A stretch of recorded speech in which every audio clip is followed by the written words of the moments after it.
America की धरती पर गूंजेगा भारत का तिरंगा और 15 अगस्त को लेकर अब अमेरिका के एक और राज्य ने ऐसा ऐलान किया है जिसने हर भारतीय का सीना गर्व से चौड़ा कर दिया। अमेरिका के डेलावेयर में 15 अगस्त को अब खास तौर पर इंडिया डे के रूप में मनाया जाएगा, मान्यता दे दी गई है। यानी भारत का स्वतंत्रता दिवस अब सिर्फ भारत में नहीं बल्कि अमेरिका के सार्वजनिक जीवन में भी अपनी खास पहचान बना रहा है। भारत के 80वें स्वतंत्रता दिवस से पहले हुआ ये ऐलान भारतीय अमेरिकी समुदाय के लिए बड़ी उपलब्धि माना जा रहा है।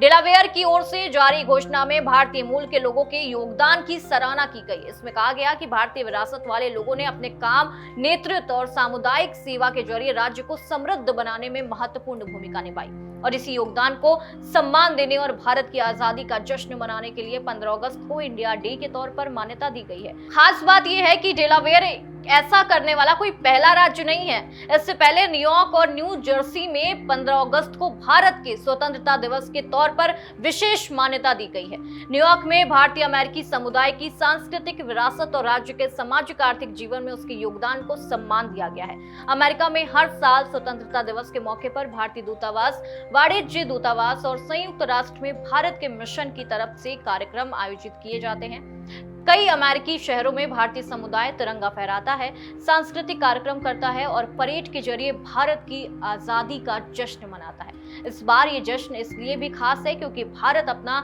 80वां स्वतंत्रता दिवस मनाने जा रहा है। ऐसे में अमेरिका में 15 अगस्त को मिल रहा ये मान्यता सिर्फ भारत की आजादी के सम्मान का प्रतीक नहीं बल्कि अमेरिका में भारतीय अमेरिकी समुदाय के बढ़ते प्रभाव, योगदान को भी दिखाता है। यानी साफ है कि अमेरिका में भारत की पहचान लगातार मजबूत हो रही है और अब भारत का स्वतंत्रता दिवस भी अमेरिकी सार्वजनिक जीवन में अपनी अलग जगह बना चुका, अलग पहचान बना चुका है। डेलावेयर का इंडिया डे ऐलान इसी बदलती तस्वीर की एक बड़ी मिसाल है।